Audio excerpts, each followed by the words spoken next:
Meus queridos e amados irmãos, que a doce e gloriosa paz do Senhor seja com todos. Graças a Deus por mais uma semana abençoadíssima que Deus tem nos concedido, uma semana de aprendizado, uma semana de crescimento espiritual. A nossa busca é a busca de varão perfeito, a estatura de Cristo. E a ordem, segundo a Bíblia, conforme Oséias 6,3, é: conheçamos e prossigamos em conhecer ao Senhor. Para mim é sempre uma satisfação este tempo que nós ocupamos no estudo da Palavra de Deus, neste compartilhamento de informações, e nós vamos crescendo assim, no conhecimento e na graça do Senhor.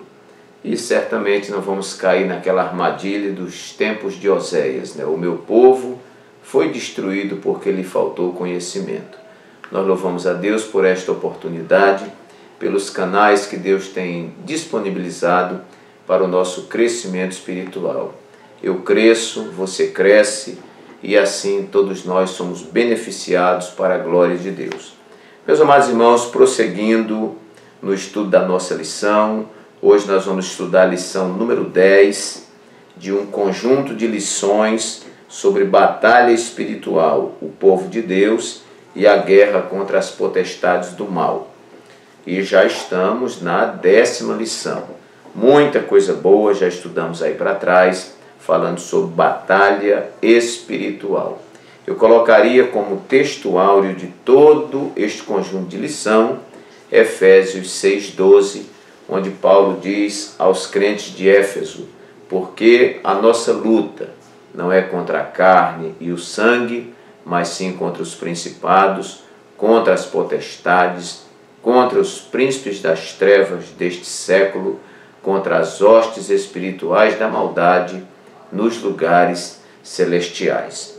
Nós temos aí, irmãos, conforme já estudamos, 3 grandes inimigos a serem vencidos, que sintetizam o conjunto de lutas que nós temos nesta vida.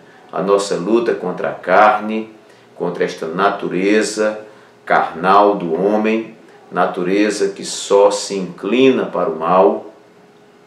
Temos a luta contra o mundo sistema, com as suas operações de erro, com todas as suas propostas de concupiscência da carne, da concupiscência dos olhos, soberba da vida e muitas outras coisas que são influenciadas pelo sistema mundano. E então nossa luta também contra o nosso grande adversário, que é Satanás. Então a luta contra a carne, a luta contra o mundo e a luta contra Satanás, o agente espiritual da maldade. Hoje, queridos, a nossa lição tem por título Poder do Alto contra as hostes da maldade. Nós temos uma fala de Paulo em Filipenses 4,13, que ele diz assim: posso todas as coisas naquele que me fortalece. Ou seja, o poder que eu tenho de vencer o mal vem daquele que está lá em cima, no alto, e que me fortalece. Também Paulo vai escrever aos Coríntios, na sua primeira carta, capítulo 15 e versículo 57, onde ele vai dizer: mas graças a Deus que nos dá vitória por intermédio de nosso Senhor e Salvador Jesus Cristo. O salmista, no Salmo 121, ele diz assim: elevo os meus olhos para os montes, de onde me virá o socorro? E ele complementa dizendo: o meu socorro vem do Senhor que fez os céus e a terra. Também Salmo 125 vai dizer assim: que os que confiam no Senhor são como o monte Sião, que não se abala, mas permanece para sempre.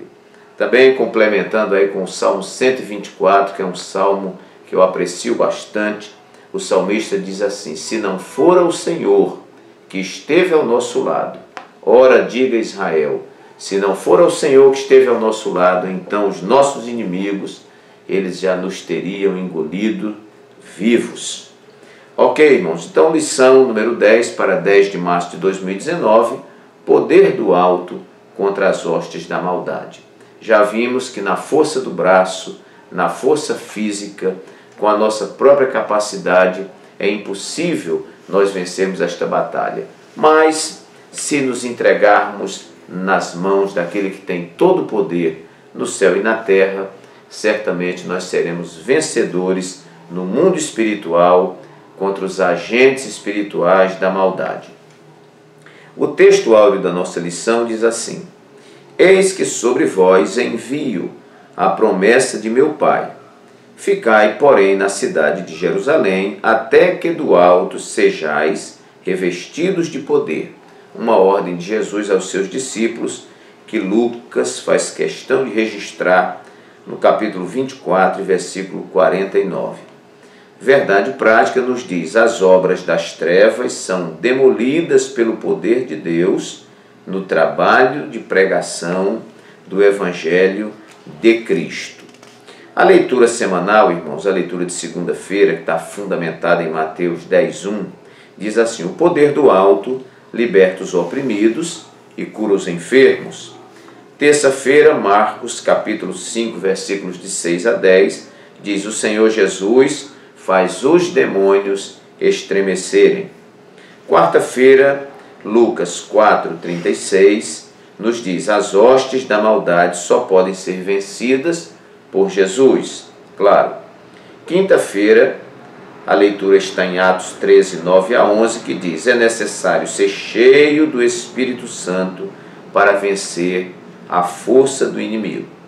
Sexta-feira, Atos 19, 13 a 16, os exorcistas de Éfeso confundiam o nome de Jesus com fórmulas mágicas, que é diferente, né? E a leitura de sábado, Atos 19, 18 a 20, o poder de Deus destrói as obras das trevas. Nossa leitura bíblica, irmãos, está em Atos 8, de 5 a 13 e dos versículos 18 a 21, que fala sobre Filipe, que descendo Filipe à cidade de Samaria, lhes pregava a Cristo. E as multidões unanimemente prestavam atenção ao que Filipe dizia, porque ouviam e viam os sinais que ele fazia. Versículo 7. Pois que os espíritos imundos saíam de muitos que os tinham, clamando em alta voz, e muitos paralíticos e coxos eram curados. E havia grande alegria naquela cidade. E estava ali um certo homem chamado Simão, que anteriormente exercera naquela cidade a arte mágica e tinha iludido a gente de Samaria, dizendo que era uma grande personagem, ao qual todos atendiam, desde o mais pequeno ou desde o menor até ao maior, dizendo: esta é a grande virtude de Deus. E atendiam-no a ele, porque já desde muito tempo os havia iludido com artes mágicas. Mas como crescem em Filipe, que lhes pregava acerca do reino de Deus e do nome de Jesus Cristo, se batizavam tanto homens como mulheres.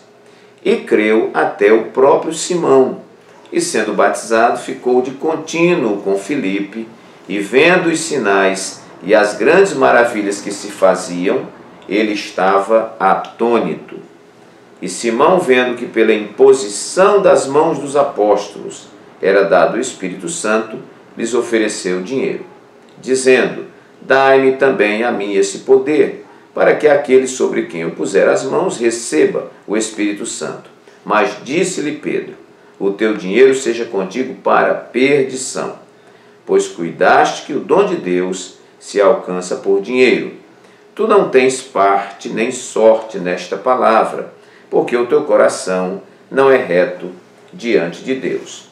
Ok, irmãos, nossa lição ela tem aí o primeiro tópico falando sobre o contexto histórico de Samaria, que eu não vou me deter muito nisso aqui, não é? Temos no segundo tópico o evangelho entre os samaritanos e o terceiro ponto, Filipe em Samaria e Simão o mágico.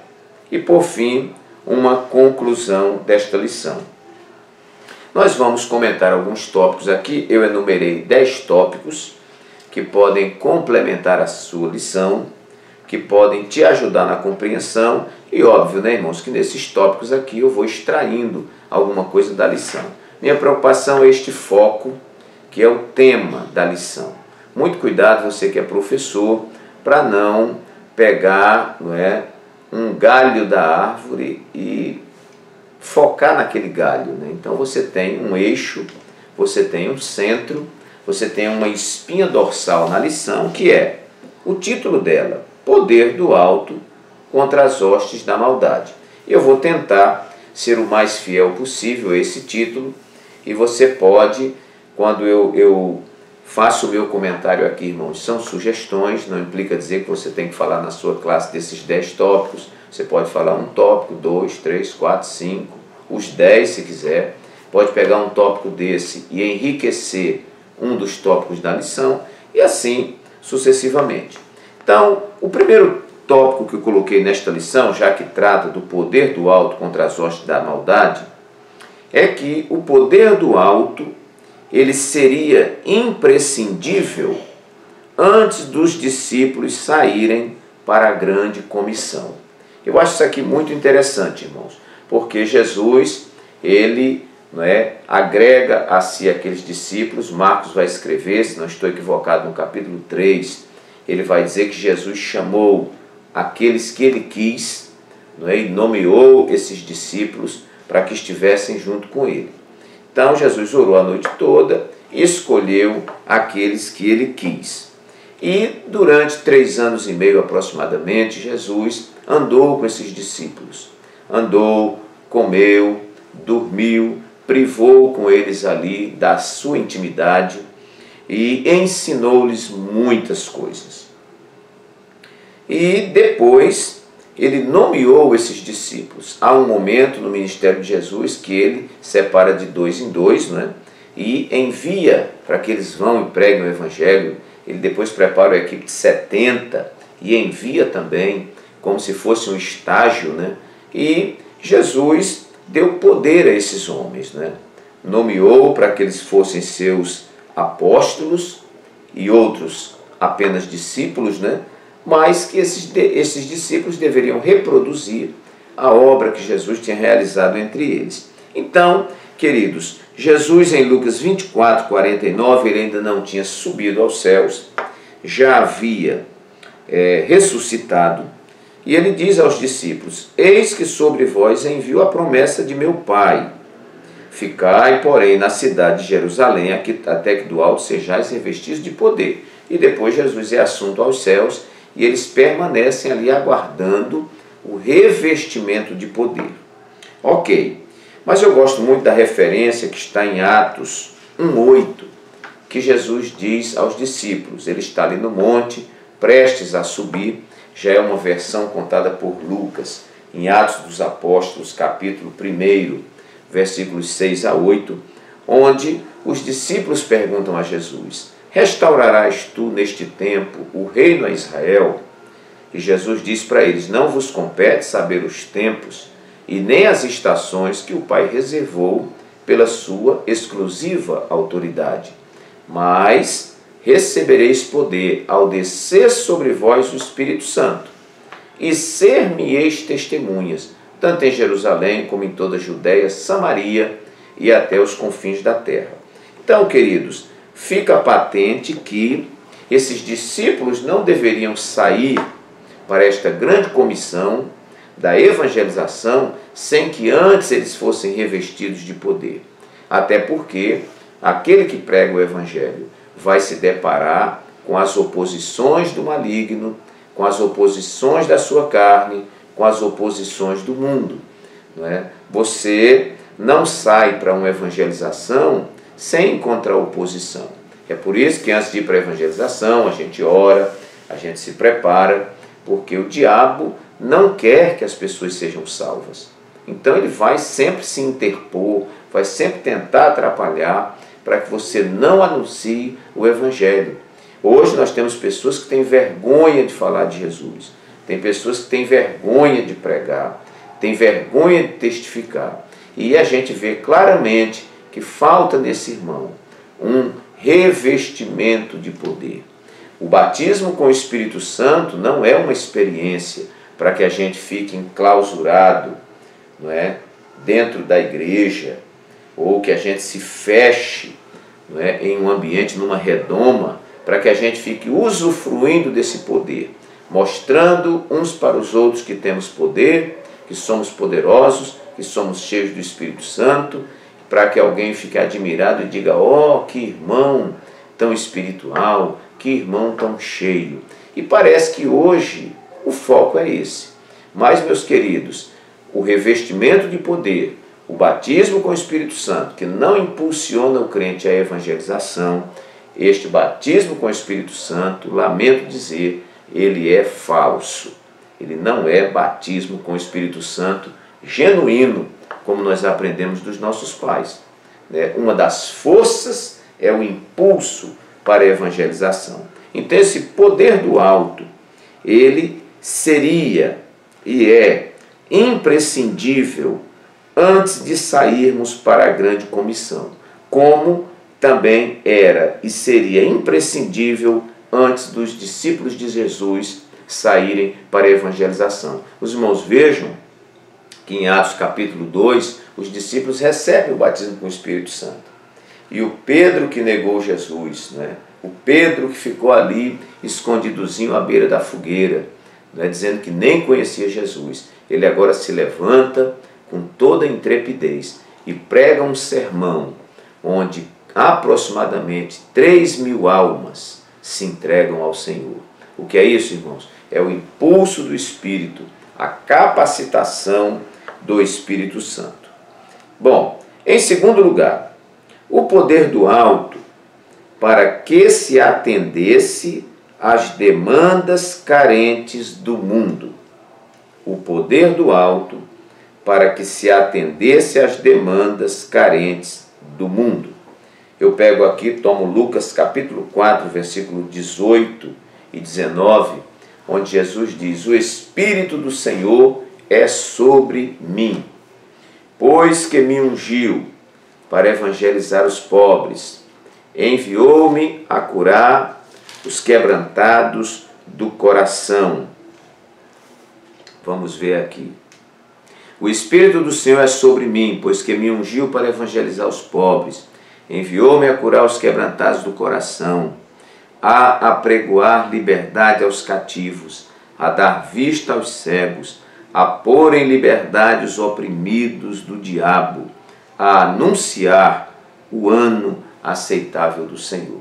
Aqui foi Jesus na sinagoga, quando ele abre ali a palavra no profeta Isaías, e achou esse lugar onde estava escrito.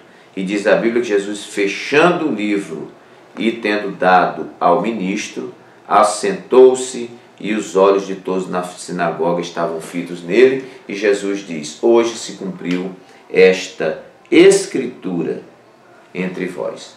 Então, meus amados irmãos, este poder do alto visa capacitar os discípulos para atenderem às demandas carentes do mundo, em que eu me prendo para fazer esta declaração. Jesus diz que esse Espírito que é derramado sobre ele o unge, primeiro, para ele evangelizar os pobres. Então, a evangelização dos pobres, a empatia com os pobres, a empatia com os necessitados. Irmãos, não espere isso de você. Peça a Deus uma capacitação do Espírito. Evangelizar os pobres. Enviou-me a curar os quebrantados do coração. É outro público. Os quebrantados de coração. Eu queria colocar aqui os deprimidos, aqueles que sofrem, aqueles que estão para baixo. A Bíblia vai dizer que o povo que andava em trevas viu uma grande luz. Aos que estavam assentados na região e sombra da morte, a luz raiou. Mateus capítulo 4, vamos ver a referência, que às vezes os irmãos me pedem aí nos comentários, é também uma parte muito bonita, falando sobre essa chegada maravilhosa de Jesus, um povo que já estava triste, abatido, capítulo 4, e versículo 16, né? O povo que estava assentado em trevas viu uma grande luz, e aos que estavam assentados na região e sombra da morte, eu chamo esses os quebrantados, né? Para esses a luz raiou. Vá vendo o público aí, né? Então, os pobres, os quebrantados do coração, os cativos, os cegos, os oprimidos e, enfim, os que não conheciam o ano aceitável do Senhor.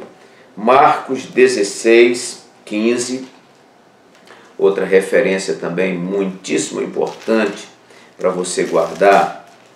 Eu vou ler aqui para não citar de cor e ficar faltando alguma coisa. Mas são textos que eu gosto de ter decorado, né? Textos que são muito interessantes. Diz assim: ide por todo o mundo, 16, 15. Ide por todo o mundo, pregai o evangelho a toda criatura.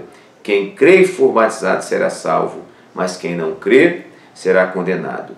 E estes sinais seguirão aos que crerem. Em meu nome expulsarão os demônios, falarão novas línguas, pegarão nas serpentes, se beberem alguma coisa mortífera não lhes fará dano algum, e imporão as mãos sobre os enfermos e os curarão. Isto é o que, irmãos? Poder do alto, para você atender às múltiples demandas deste mundo, né? Vamos pensar em quais áreas deste mundo a igreja pode atuar. A igreja pode atuar, irmãos, contra a corrupção. A igreja pode atuar contra a violência. A igreja pode atuar contra a pedofilia. A igreja pode atuar contra a prostituição e, mais especificamente, principalmente, a prostituição infantil. A igreja pode atuar contra as injustiças. A igreja é a voz profética aqui na terra. Então, quantas coisas... Eu dou aula na nossa faculdade de teologia aqui em Maceió e ministro sempre a matéria o obreiro e suas relações sociais, né? Eu sempre pergunto, será que se a igreja fosse fechada no nosso bairro, a população, os vizinhos dariam graças a Deus ou iriam lamentar? Que diferença a nossa comunidade religiosa está fazendo onde ela está implantada? Então, queridos, existem muitas demandas e que muitas vezes nós fazemos de conta que não tem nada a ver com a igreja, não é? Ou até desconhecemos que isso tem a ver com a igreja. Se a igreja está no mundo, ela não é do mundo, mas ela está no mundo. E ela está no mundo para fazer a diferença. E as demandas do mundo são muito grandes. E a igreja tem que ver aonde ela entra. Que há também um equívoco no nosso século. A igreja tem entrado em muita furada que não tem nada a ver com ela, não é?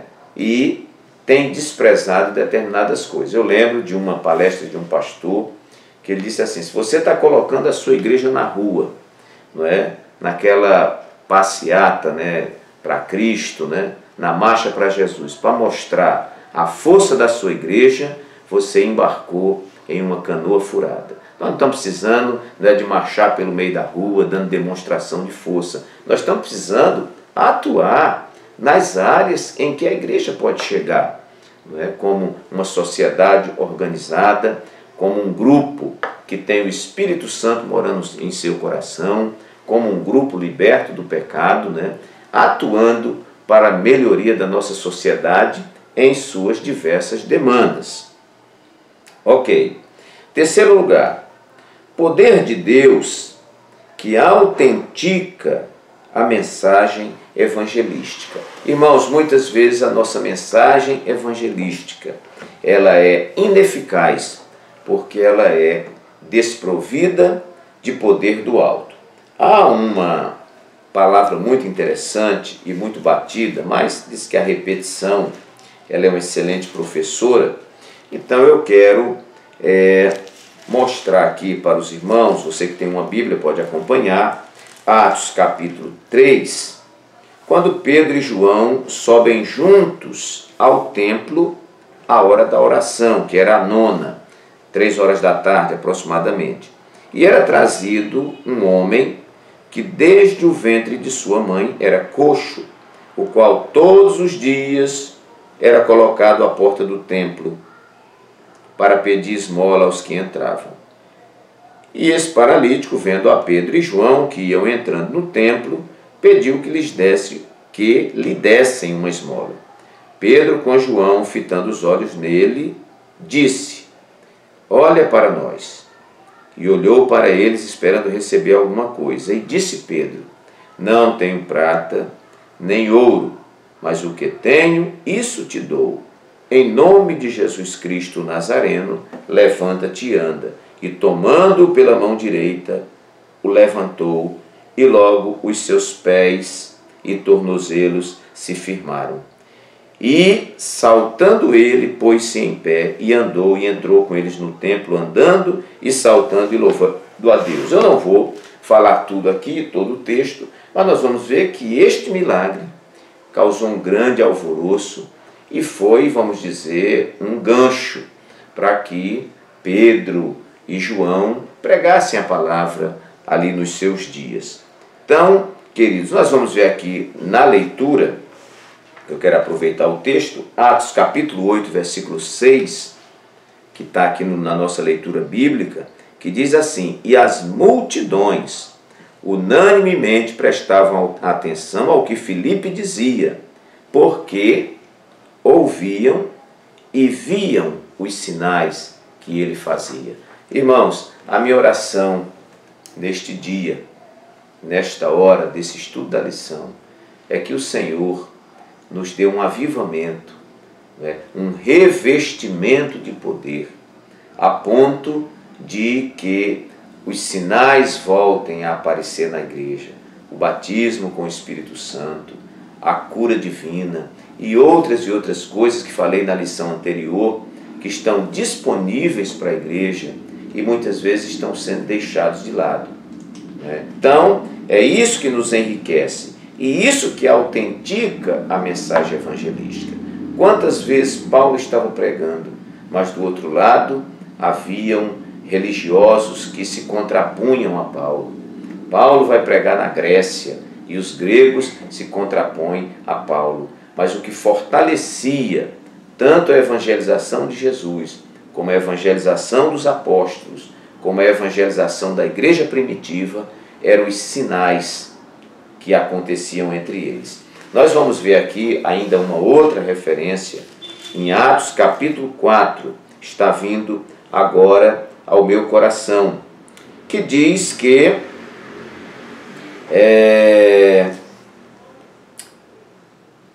vamos ver aqui, Atos dos Apóstolos, capítulo 4, que diz assim, a partir lá do versículo 32, diz assim, que era um o coração e a alma da multidão dos que criam. E ninguém dizia que coisa alguma do que possuía era sua própria, mas todas as coisas lhes eram comum. E os apóstolos davam com grande poder testemunho da ressurreição do Senhor Jesus, e em todos eles havia abundante graça. E aqui mais na frente, no versículo 44, acho que passou uma página aqui a mais, 4, vamos ver aqui.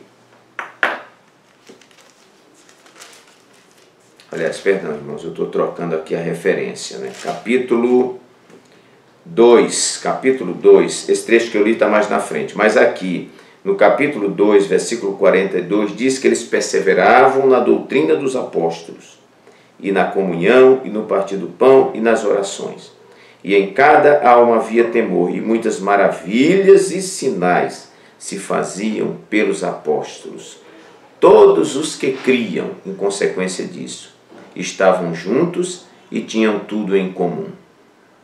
E aí eles perseveravam unânimes no templo, partindo o pão de casa em casa, louvando a Deus e caindo na graça de todo o povo. E todos os dias acrescentava o Senhor à igreja aqueles que se haviam de salvar. Então nós vemos aqui, irmãos, que a manifestação do poder de Deus, do poder do alto, autenticava validava, né, dava credibilidade à mensagem evangelística.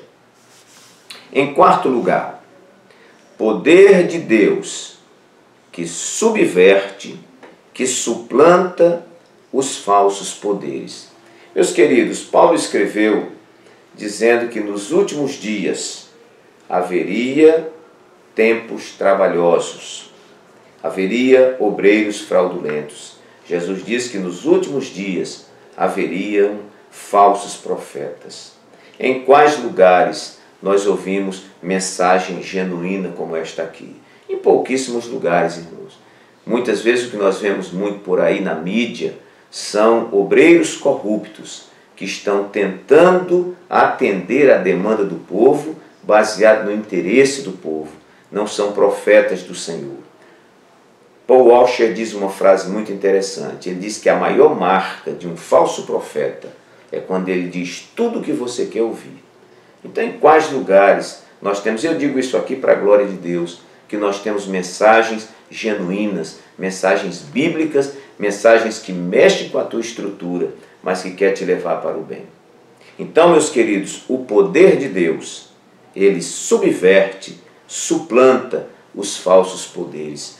Quanta ilusão está sendo semeada por aí, mas eu creio que Deus mandará poder do alto sobre a sua igreja, irmãos, e falsas doutrinas, discursos perniciosos, discursos aproveitadores, discursos que tentam manipular, porque o nosso público é um público manipulável, né? Mas nós não temos o direito de fazê-lo, né? Como dizia o pregador Gesiel Gomes, o público é até manipulável, mas nós não temos o direito de fazê-lo. O nosso compromisso deve ser com a palavra de Deus. Mas o poder de Deus, ele subverte, suplanta os falsos poderes. Nós vamos ver nos tempos de Elias, quando o povo estava servindo a Baal, Acabe e Jezabel dominando o cenário em Israel, e profetas de Baal, 850 profetas, profeta de Baal, profeta de Azera, e Elias convoca esse povo ao Monte Carmelo, e ele manda que eles montem lá os altares. Eu tenho que ser rápido aqui nessa narração, né? E diz, monte seu altar e clame ao seu Deus. E eles clamaram, se retalharam, e as horas foram passando e nada aconteceu. Depois Elias arruma o altar do Senhor, repara o altar, encharca de água, que é para ficar difícil pegar fogo, porque quanto mais difícil, melhor para o nosso Deus. E quando ele clama ao Deus dos céus, vem poder do alto, glória a Deus, e o fogo desce e queima, né, aquele altar, lambe a água e tudo mais. E os profetas de Baal não tiveram outra alternativa senão se prostrar e dizer, só o Senhor é Deus. Na nossa leitura bíblica aqui, diz que naquela cidade havia um Simão, um homem chamado Simão, que exercera a arte mágica e que tinha iludido a gente de Samaria. Mas quando Filipe chega com o verdadeiro evangelho, irmãos, até Simão se converte ao evangelho, né? Até Simão, apesar de depois ele ter querido oferecer dinheiro, mas eu creio que ele depois toma jeito, porque Pedro, né, Pedro o repreende, né? O repreende, diz assim, o teu dinheiro seja contigo para a perdição, pois cuidaste que o dom de Deus se alcança por dinheiro. Mas até aquele homem foi conquistado.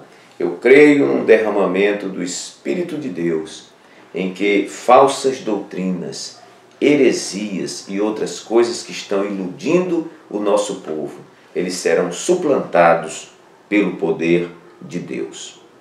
Em quinto lugar, poder de Deus que aproxima os diferentes, que acolhe, que não discrimina. Poder de Deus. Os irmãos vejam, eu não estou comentando aqui, mas a nossa lição dá uma introdução aqui maravilhosa, né, sobre a questão de Samaria. Nós vamos ver que os samaritanos, irmãos, eles eram discriminados, né? Desde a época em que houve a invasão da Assíria e levou o reino do norte, lá para a Síria, né? E como a terra ficou vazia, o rei lá da Síria trouxe povos, né, mistos e colocou ali naquela terra. E depois começou a haver desastres com animais feras invadindo a terra. E esse povo que veio aqui para ocupar onde o povo do Reino do Norte vivia, Samaria, disseram: não é porque os nossos deuses, né, os deuses da terra não estão aí atendendo a esses novos povos, nós não sabemos como é que é o culto desse Deus da terra, né? Estou aqui parafraseando. E aí o imperador lá, o rei da Assíria, manda um pouco de pessoas, né, sacerdote, para poder ensinar como é que era o culto. Mas no fim de tudo, irmãos, no frigir dos ovos, o que acontece ali em Samaria é um misticismo religioso, uma mistura religiosa. E quando o Reino do Sul vai levado cativo para a Babilônia e que retorna após os 70 anos, encontra ali na terra samaritanos que, mais do que ajudar, eles querem prejudicar. E, por fim, irmãos, nos dias de Jesus, nós vamos ver que a mulher samaritana, né, até ignora Jesus pedir água a ela, porque como tu, sendo judeu, me pede beber a mim, que sou mulher samaritana?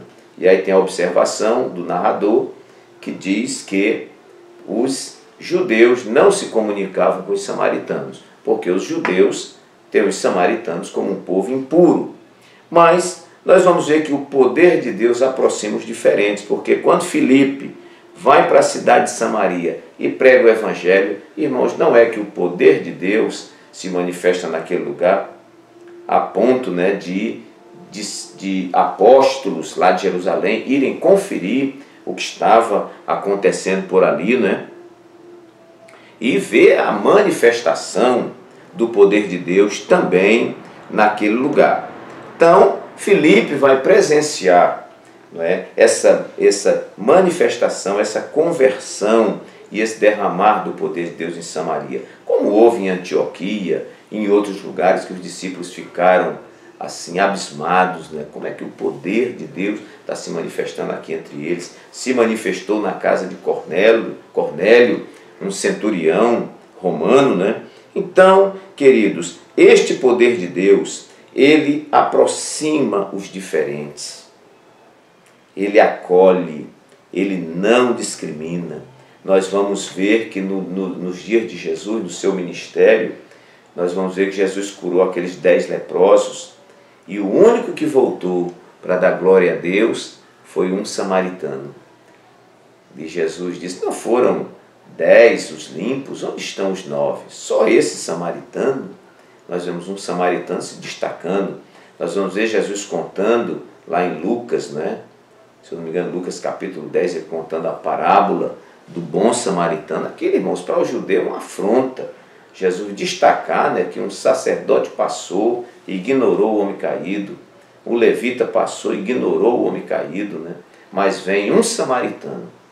Então nós vamos vendo Jesus sinalizando sobre esta aproximação, porque no fim das contas, nem eu sou bom, nem você é bom. O que é boa é a graça de Deus que nos alcançou, pobres pecadores. Aqui eu quero colocar um ponto 6 que parece muito com o 4, porque eu coloquei que o poder de Deus subverte, suplanta os falsos poderes, mas eu quero colocar aqui também, no ponto 6, poder de Deus que desmascara os falsos poderes. E aqui nós temos no subsídio teológico, eu anotei uma frasezinha que está abaixo do subsídio teológico, né, que diz assim: as imitações perseguem de perto o que é genuíno.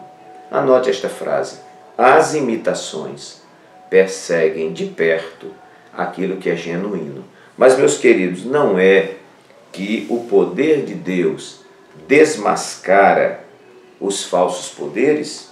Não foi o que aconteceu com aquela moça que saiu gritando atrás de Paulo e Silas: estes homens que nos pregam o evangelho são santos homens de Deus e tudo mais. E Paulo, cheio do Espírito Santo, vira e expulsa aquele demônio.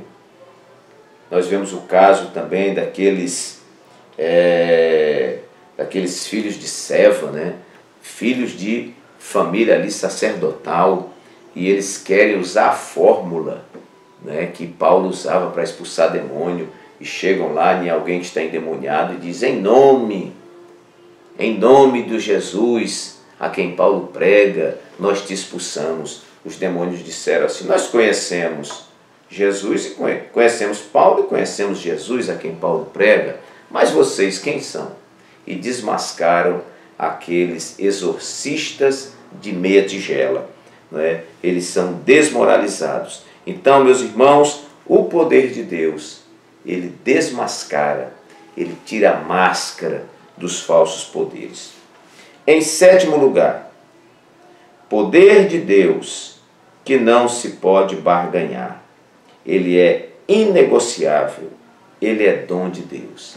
Você pode comprar pessoas, você pode comprar presente, você pode comprar um político ou o político te comprar, você pode comprar as pessoas de um modo geral, mas, meus queridos, ninguém pode comprar a Deus, ninguém pode comprar o dom de Deus. O dom de Deus não se compra por dinheiro.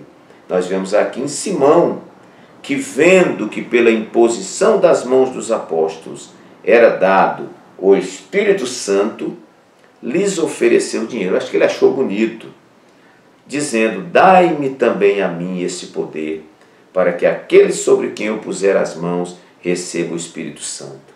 Mas Pedro, que não se vende e entende que o dom de Deus não se vende, ele diz: o teu dinheiro seja contigo para a perdição, pois cuidaste que o dom de Deus se alcança por dinheiro, e não se alcança por dinheiro. Então, queridos, o poder de Deus, as coisas de Deus, os dons de Deus não são barganhados, não são comprados, não são negociados. Com Deus não existe negociações, né? Então este homem quis comprar, mas recebeu uma repreensão severa do apóstolo Pedro. Em oitavo lugar, poder de Deus, irmãos, que extrapola as fronteiras do comodismo, do antropocentrismo e do etnocentrismo. Eu vou falar aqui, olha só, lá na interação com o professor está escrito assim: a pregação do Evangelho de Cristo, bem como o avivamento do Espírito, quebrou essa animosidade histórica ali entre os judeus e Samaria e tal. O poder do alto trouxe alegria e libertação para uma cidade e desfez as obras das trevas naquele lugar. Então eu coloco aqui que o poder de Deus, ele nos faz extrapolar as fronteiras do comodismo, do antropocentrismo e do etnocentrismo. Do comodismo, irmãos, porque o poder de Deus te tira da zona de conforto. O poder de Deus não te permite ficar acomodado. Quando você vê alguém acomodado, está faltando nele poder de Deus. Pode dar o diagnóstico.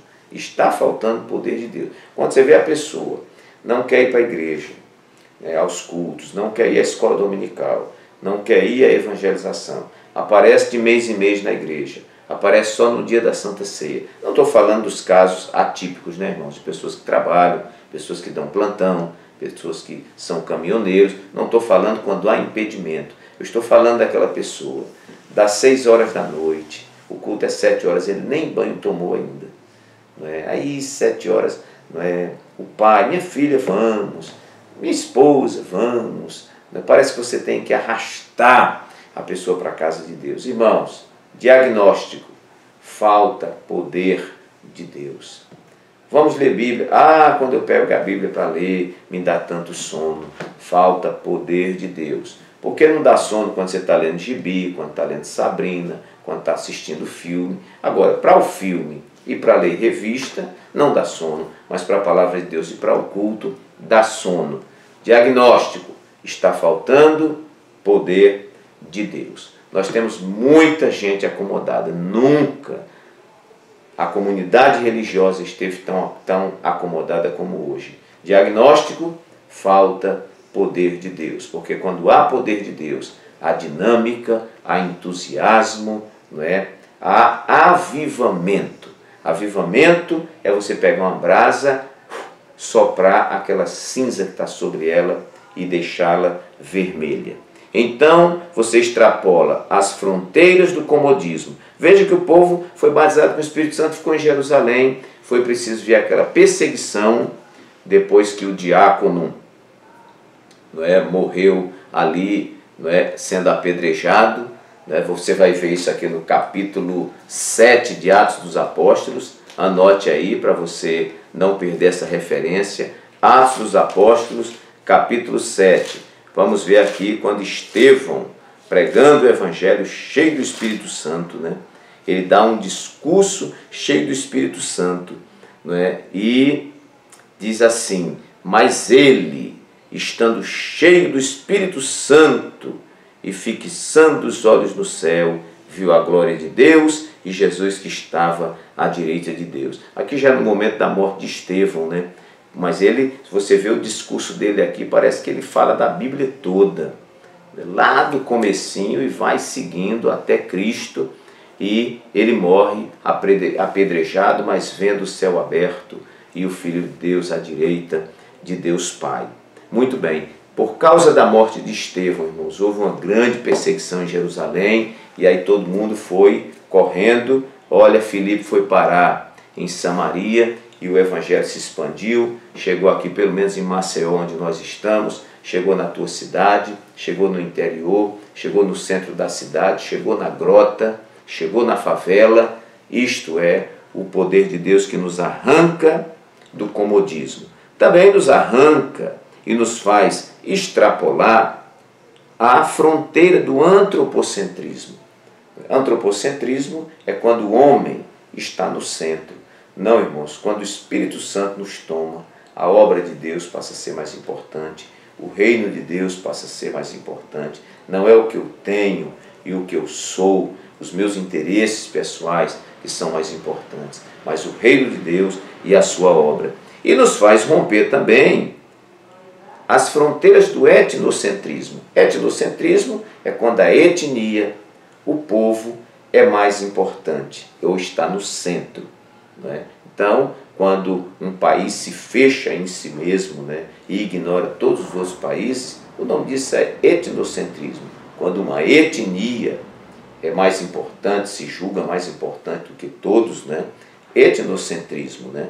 Hitler, durante a Segunda Guerra Mundial, colocou a raça ariana como a raça perfeita, o povo que deveria existir, e o restante deveria ser ceifado. O nome disso é etnocentrismo. Mas esses homens cheios do Espírito Santo, eles percorreram não só Jerusalém, mas toda a Judéia, Samaria e até os confins da terra, e chegou até nós este evangelho maravilhoso. Em nono lugar e penúltimo lugar, poder de Deus manifestado numa vida cheia do Espírito Santo. Nós já falamos aqui de Pedro no seu grande discurso, né? Cheio do Espírito Santo. Né? Falamos aqui também de Estevão, uma vida cheia do Espírito Santo. Onde o poder de Deus se manifesta em mim? Se manifesta, irmãos, numa vida cheia do Espírito Santo. Não é na grossura do meu braço, não é no poder do meu grito, não é no meu poder financeiro, caso o tivesse. Não, este poder é manifestado numa vida cheia do Espírito Santo. O irmão pode ser um irmãozinho desprezado, que não tem um sobrenome de destaque, que não é de uma família de destaque, que não tenha beleza aparente, mas se este homem, esta mulher, é cheio do Espírito Santo, irmãos, aí nós vemos a manifestação do poder de Deus.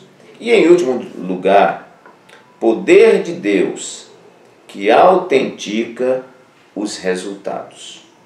Poder de Deus que autentica os resultados. O tópico 2 e subtópico 3, isto mesmo, 2 e subtópico 3, fala do batismo no Espírito Santo. Havia muita alegria na cidade com a chegada de Filipe, que batizava homens e mulheres. A notícia desses fatos chegou à igreja em Jerusalém, que enviou os apóstolos Pedro e João, os quais trouxeram o que ainda faltava aos samaritanos convertidos, o batismo no Espírito Santo. Então, irmãos, é este poder de Deus que autentica os resultados do nosso trabalho. É o fruto do seu trabalho, porque eu digo sempre, a quem Deus chamou, Deus capacita. A quem Deus capacita, Deus envia. A quem Deus envia, Ele cuida, e de quem Ele cuida, Ele exige.